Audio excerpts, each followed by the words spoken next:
Sabemos que en la actualidad Daniel Sancho comparte celda con alrededor de 20 presos en una zona de adaptación en esa cárcel de Surat Thani, el español que permanece en un área de adaptación en esos módulos de alta seguridad donde va a permanecer unas semanas antes de ser trasladado a esa zona definitoria. Es verdad que su madre hace unas semanas atrás argumentaba sobre esa adaptación de Sancho a su nueva prisión, diciendo que dentro de lo malo, que él estaba bien y que era muy fuerte. Es verdad que está condenado a cadena perpetua en Tailandia por ese crimen premeditado según sentencia del cirujano colombiano Edwin Arrieta. Es cierto que aún no está la sentencia firme y que caben recursos y que parece que la defensa sí va a entrar en esos recursos, aunque sinceramente desde Tailandia no parece que vayan a prosperar. Aún así, evidentemente Daniel Sancho y la defensa del mismo tienen que ser bastante consecuentes con lo que actualmente le espera al español encarcelado en esa cárcel, en ese módulo número 6 que está actualmente en esa alta seguridad de la prisión de Surat Thani, y que sabemos evidentemente que alberga a otros presos con penas muy altas como la de Daniel Sancho o incluso la pena de muerte. Según pudo saber la agencia EFE y según explicaban ciertos medios hace unas semanas atrás, Sancho habría solicitado a la prisión acelerar ese periodo de adaptación al estar ya familiarizado con esa rutina carcelaria que tiene actualmente, y después de haber pasado más de un año en el régimen provisional en la prisión de la isla de Koh Samui, donde recordamos que ya ingresó el 7 de agosto del año 2023. Unos pocos días después de que se conociese la noticia de que habría sido que había pasado en ese bungalow. Bueno, primero tenemos que decir que había otro lugar, ¿no? Otro hotel que finalmente no fue el que luego nos salió en todos los informes, que era el Bougainvillas, aunque en un principio recordamos que se había dicho que era otro hotel, ¿no? De hecho, esa es otra de las cuestiones que no son baladí de todo este caso, y es que desde el primer momento ya empezamos con dudas.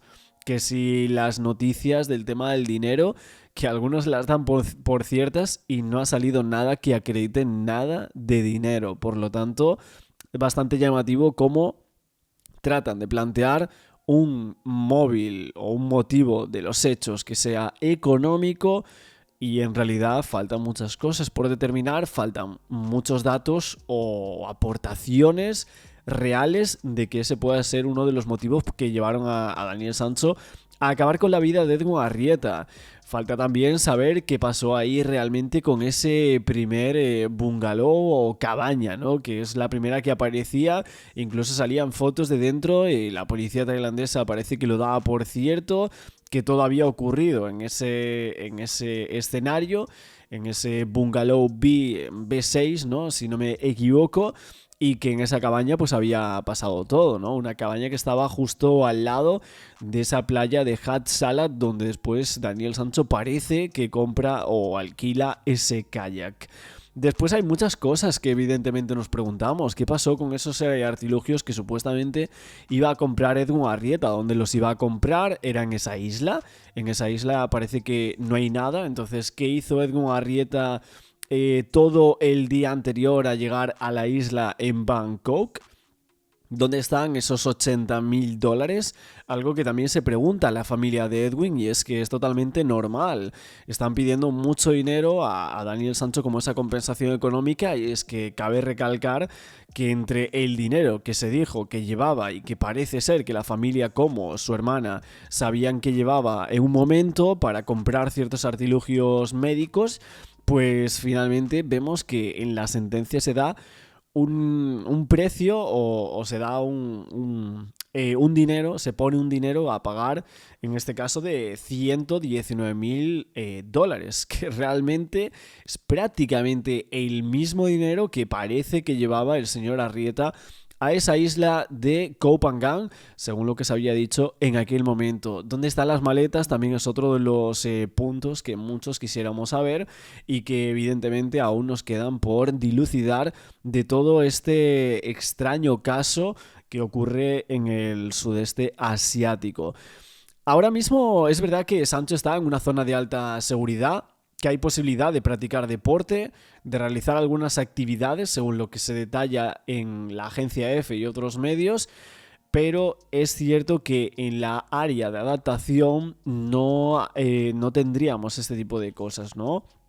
Como el resto de presos, Sancho puede comprar en el economato de la prisión, puede pedir comida cocinada por las prisioneras del penal y algo que también ocurría en el presidio de Koh Samui. Así que hay cosas que Sancho ya sabe cómo funcionan en Tailandia y que evidentemente está experimentando aún en esta cárcel donde seguramente le queden muchos años. El condenado Sancho solicitó también al juez en la lectura de la sentencia permanecer en Koh Samui, pero sabemos que en penas por encima de los 15 años de prisión pues no se aceptan. Por lo tanto, fue trasladado a esa prisión de Surat Thani, en territorio continental, en la provincia homónima, a unos 100 kilómetros de la de Samui, ya un día después de esa sentencia, el pasado 29 de agosto, cuando supimos que era condenado a cadena perpetua, y una noticia que colapsó todas las redes sociales y por supuesto los medios de comunicación, tanto en España como en Colombia e incluso en otras partes del mundo, que evidentemente es un condenado a cadena perpetua en una de las cárceles más complicadas de todo el mundo.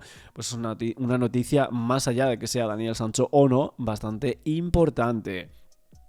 Por ejemplo, desde la Fundación Más 34, que no ha parado de hablar del caso, y es que a posteriori de la sentencia y que sabemos que va a estar mucho tiempo Daniel Sancho por allí, hay que decir que el fundador de esta Fundación Más 34 pues no ha parado de hablar, y es una entidad que pues apoya a los españoles encarcelados en el extranjero y que en Tailandia pues ya ha apoyado a otros españoles. En este caso a Sancho no, porque como es un delito de sangre, ellos no lo apoyan como tal, aunque sí que dan a la familia pues esa precisión acerca de lo que va a pasar con el español que ya ha sido trasladado de prisión. Así que, según ha trascendido también, actualmente el hijo de Rodolfo Sancho está internado en el módulo 6 de la cárcel de Surat Thani. A su llegada a Surat Thani, Daniel parece que ha tenido que someterse a ese periodo de cuarentena, que ya lo ha pasado, impuesto a todos los presos nuevos, y antes de mezclarse con los más de 5.000 reclusos que hay en esa cárcel. No podían ni recibir visitas ni llamadas, y después, evidentemente, sí que las tuvo, ¿no? En declaraciones para La Pronto, este señor Casado, que ha hablado ya varias veces para algunos medios de comunicación, él aseguraba que lo principal que debía hacer Daniel en esta nueva cárcel pues era evitar peleas, que son muy peligrosas y que debería mantenerse alejado de cualquier tipo de confrontación. Aunque él quiera ser gallito o lo que sea, pues evidentemente tiene que mantenerse al margen, pasar desapercibido. E incluso él decía que le recomendaba que fuese un fantasma, que no se hiciese notar bajo ningún tipo de concepto, que desapareciese para bien y para mal. En toda esa isla, declaraciones de Casado, que Javier Casado pues se recordaba que este no era el destino final de Daniel, que seguramente podría ir a otra prisión, que ya sabemos cuál es, la Hilton, porque él dice que cuando tenga una sentencia firme seguramente cambie de prisión, que donde está ahora está relativamente bien, entre comillas, pero que cuando lo trasladen a la prisión de Bangkok se encontrará con 7.000 presos en un lugar preparado para la mitad de presos, que es una cárcel en la que cumplen condena personas muy peligrosas y con penas extremas. Que la ventaja es que se encuentra en la capital, mucho más accesible para las visitas en comparación con la actual, que está a 1.200 kilómetros, y es más difícil para los abogados o familiares pues llegar hasta allí. Hay que decir que el tema de personas muy peligrosas que no tienen miedo a nada, que han hecho cosas terribles, y que en este caso hay que decir que Daniel Sancho sí que está condenado a perpetua por algo que es tremendo, unos actos bastante terribles podemos llegar a decir, según sentencia, pero evidentemente hay muchas personas que llegan a creer que Daniel Sancho está arrepentido de lo que ha hecho. Bueno, podemos llegar a comentar también que seguramente es una persona que nunca llegó a pensar que llegaría a pasarle algo así, pero evidentemente si lo ha hecho es una persona que también está en esa zona de personas, en este caso que parece que comparte celda Sancho con hasta más de 20 presos en esa zona de adaptación, ¿no? Recordamos también el testimonio de Nieves, ¿no? Aquella española que también fue condenada en la prisión de Lar-Yao por tráfico de sustancias, ¿no? En Tailandia, el país asiático, por supuesto, y solo cumplió 8 años y 6 meses en esa cárcel que ahora os decía. Por lo tanto, ella, pues en aquel programa de televisión, no sé si os acordáis, justo el día de la sentencia, que hicieron un programa y salió esta señora, y ella hablaba que en 8 años, si no me equivoco, eran 8 años y medio, pues que Daniel Sancho saldría de Tailandia en 8 años y medio. Así que según esta señora, esto es lo que le queda al español encarcelado en esas cárceles entre Surat Thani, supuestamente, y la Hilton, ¿no? La Bangkok.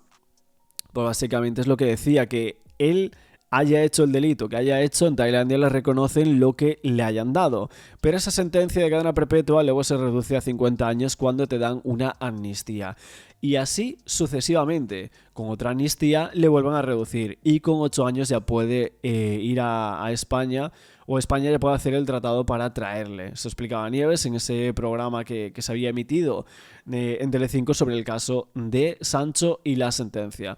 Cierto es que ella estaba condenada no estaba condenada por asesinato, como lo está Daniel Sancho. Ella estaba condenada por tráfico de sustancias, un delito que es muy castigado en Tailandia, pero la mujer, la amnistía tras amnistía, pudo abandonar esa prisión tailandesa de Lar Yao, que es una de las más peligrosas del país, cuando ya había cumplido 8 años y medio de condena. Ella dice que piensa que Daniel pueda llegar a pasar algo similar con él.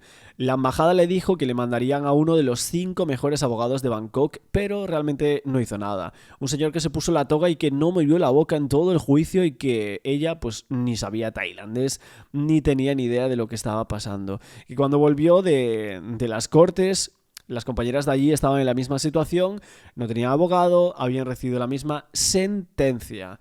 Así que bueno, podemos ver de las palabras de esta señora el cómo es Tailandia, el cómo se mueve allí todo este tipo de cosas, y que sinceramente es bastante llamativo, ¿no? El cómo se mueve toda esta situación y cómo es la justicia realmente en Tailandia, que no sé cómo, si la podemos llamar justicia, ¿no? Realmente, bueno, muchas veces lo hemos comentado. De hecho, ya en el primer artículo, iba a decir, ¿no? Porque estoy viendo varios artículos aquí para comentar con todos ustedes, pero ya en el primer directo que yo hice por aquí, hablando de la sentencia, justo que había caído a las 6 de la mañana, a la misma sentencia, o que la conocíamos al mundo, pues evidentemente ya lo sabíamos que en Tailandia pues la justicia es muy escasa, evidentemente.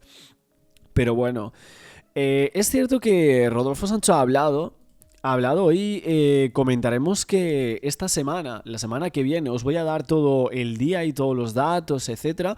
Pero sabemos que para la semana ya hay nuevo capítulo de HBO. Por aquí os lo comento, no lo habíamos dicho aún toda esta semana.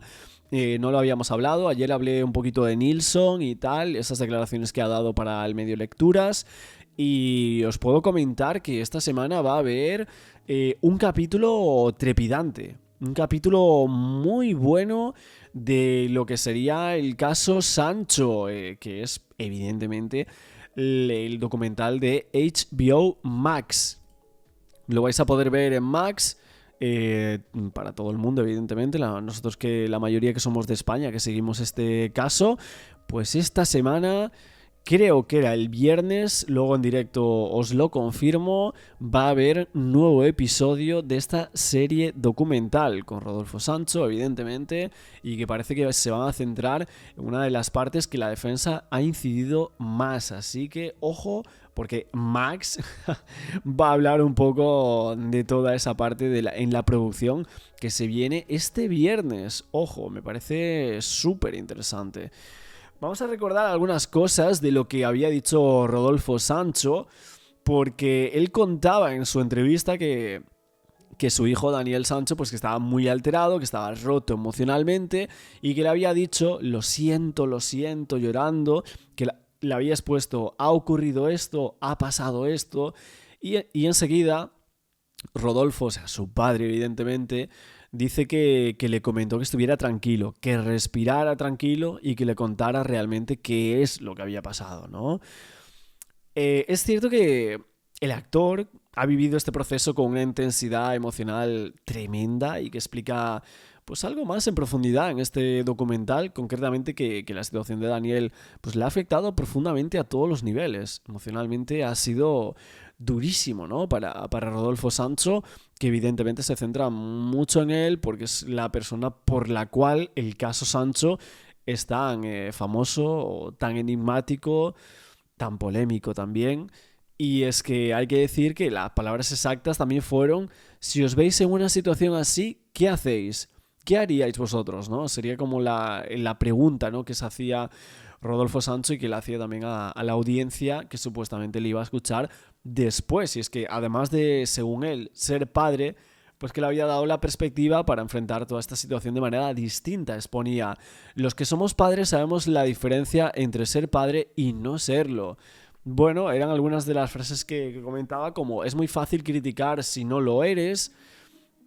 Y con estas palabras pues buscaba un poco apelar a esa empatía del público, que realmente muy pocas personas han empatizado con Rodolfo Sancho, con las frases que él ha tenido, y es que la avalancha mediática ha sido tremenda para lidiar con también la avalancha emocional que rodeó todo el caso de su hijo. Es cierto que a lo largo de lo que es el proceso judicial, Rodolfo pues ha estado al lado de Daniel, involucrándose activamente en todas las estrategias de la defensa. Así se ve en HBO.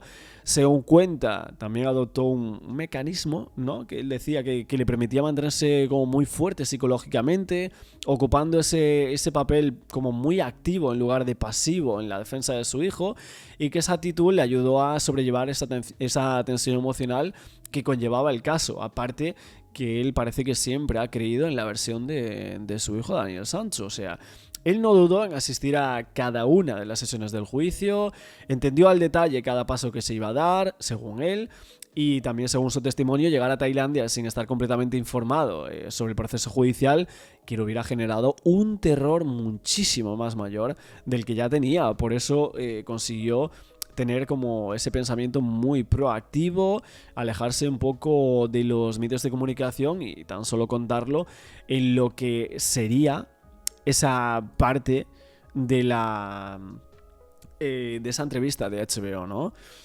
También es cierto que ahora se está criticando mucho, o que hay una indignación por la forma en la que se ha monetizado con el caso Daniel Sancho. O sea, ha habido incluso hasta vendedores de criptomonedas que han sido expuestos por el tema Sancho.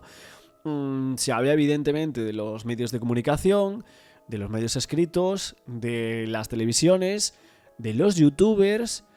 Pero hay que decir, bueno, yo ya lo dije ayer, pero también una de las personas que supuestamente han ganado bastante dinero parece que fue el tal Nilsson, ¿no? Con un caso mediático ganan todos, o sea, mucha gente vive a costa de un caso. Pero es que no es porque sea este caso, o porque hayan acabado con la vida de una persona u otra, o porque sea Daniel Sancho o tal. Realmente es porque es un caso mediático, es porque es un tema. Si no existiese el tema Daniel Sancho, pues existiría el tema González, y si fuese tan mediático el tema González, pues evidentemente muchas personas vivirían de ese tema. Pero en este caso ha sido el tema Daniel Sancho. Yo creo que tampoco hay que pensar todo el rato en quién ha vivido de esto, cuántos han vivido, cuánto ha ganado este youtuber. Es que sinceramente me parece un poco absurdo. De hecho, a mí me parece que la gente cree que los youtubers han ganado muchísimo dinero, y creo que para nada. Se han ganado bastante dinero, más que la mayoría de personas, o un sueldo normal, no sé, podemos llegar a decir.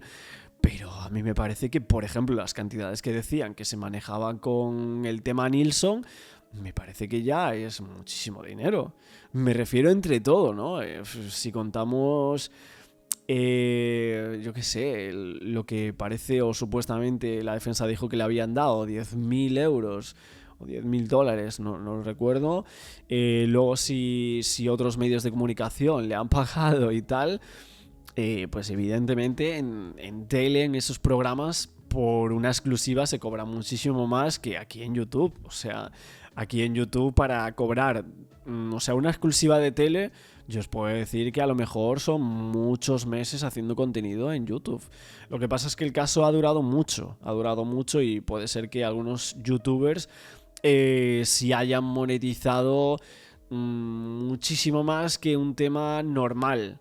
Más que nada por lo que ha durado el tema en el tiempo. Eso sí que, bueno, podemos llegar a decir que puede ser que esa exposición, ¿no?, que han tenido, etcétera, pues que les haya ayudado a monetizar mucho más por este tema, pero tampoco, yo no creo que haya que poner mucho hincapié en eso. O sea, es un tema que ha durado porque a la gente le interesa.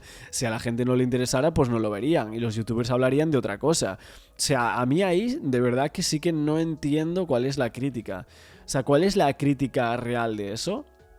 Me parece que no tiene mucha lógica, pero bueno, nosotros desde hace un tiempo realmente con el caso Sancho tampoco lo hemos petado nada, ¿no? O sea, hay otros temas que nos han aportado muchísimo más al canal o a la monetización del canal o como sea. El caso Sancho ha sido pues un tema bastante de paso, a nivel económico me refiero, ¿eh? O sea, no nos hemos hecho ricos para nada, para nada. Ha sido un tema con el cual hemos intentado vivir en YouTube porque es lo que demandaba un poco la gente, pero tampoco es que fuese un tema ni que lo viese en Estados Unidos, que hay una globalización bastante grande, ni tampoco en México, por ejemplo, ni otros países. Es que era todo más bien España y picoteando un poco con Latinoamérica, pero no mucho realmente, ¿eh? Pero bueno, cabe recordar que lo que se dice, que se presentó por esos 2 capítulos del caso Sancho y ese documental basado en el desarrollo del juicio. Ahora parece que se va a hablar un poquito de la sentencia, la postura de Rodolfo Sancho, por supuesto, también la familia de Edwin Arrieta o el entorno, ¿no?, del fallecido, tristemente, ese 2 de agosto. Y lo que se critica mucho es que el padre del asesino según sentencia, Daniel Sancho, que en España se afirma que se habría cobrado una cantidad de 150.000 euros a cambio de entregar ese testimonio a la plataforma. Que había muchas personas diciendo que no estaban de acuerdo con esto, que se cobrara tanto dinero, aunque en verdad es cierto que 150.000, por lo que se ha comentado, no parece mucho dinero, sinceramente. No parece tanto dinero, me refiero a lo que ha aportado a la plataforma de Max, que hay personas que tienen solo el HBO Max simplemente para ver el documental del caso Sancho. A ver, me parece que no es descabellado pensar que la persona por la cual la gente se va a sentar a ver ese capítulo, que es Rodolfo Sancho, tenga que cobrar mucho dinero. O sea, a ver, es que a mí eso me parece normal, ¿no? Otra cosa es que, bueno, puedes criticarle la forma en cómo se ha expresado, lo que sea, bueno, todo ese tipo de cosas. Pero también se hablaba de, bueno, como os decía, ¿no?, lo de las criptomonedas que habían sido expuestas y todo eso. Yo sinceramente eso no lo había visto. Parece que lo recogieron varios medios de comunicación como El Mundo y tal, diciendo que había algunos mensajes sobre temas de emprendimiento y tal. Pero bueno, parece que han denunciado a ese tipo de cuentas, que respetasen a los familiares de ambas familias en todos estos momentos. Y que cabe mencionar que además de Silvia Rodolfo, la abuela de Daniel Sancho también ha sido nombrada en diferentes programas matutinos. En Juntos la han nombrado muchísimas veces, han sacado exclusivas sobre ella y que tenía una cercanía con Daniel, que le habría enviado algunos libros a la prisión de Tailandia para mostrarle ese cariño, por lo que se ha dicho en últimas instancias. Por el momento parece que hay mucha gente que dice que nunca sabremos la verdad de este caso, si eran pareja o no lo eran. Que hay muchas cosas que solo puede contar o Daniel o Edwin y que realmente parece que no se quieran hablar mucho más de ahí. Y veremos finalmente qué es lo que sucede con HBO Max, ese nuevo capítulo que va a salir este viernes. Y quería pues comentaros por aquí parte de esa indignación que hay de algunas personas por el tema de la monetización del caso y algunas partes que se comentan del mismo actualmente. Luego estaremos en directo unas horitas más tarde, os pondré por aquí la hora seguramente con la miniatura y lo que vamos a comentar. Seguramente hablaremos de ciertos detalles que se han dado dentro de la cárcel con Daniel Sancho y la familia Arrieta bastante indignada por una cosa que parece que ha pedido Daniel Sancho y que la familia de Edwin, como os digo, del fallecido y de la víctima en este caso, pues está bastante indignada con algo que ha pedido el asesino confeso, según sentencia. Daniel Sancho, ojo, lo veremos en un rato. Muchísimas gracias por verme, no olvidéis el like, suscribiros al canal con la campana y nos vemos luego. Chao, chao, chao, chao, chao, chao, chao, chao.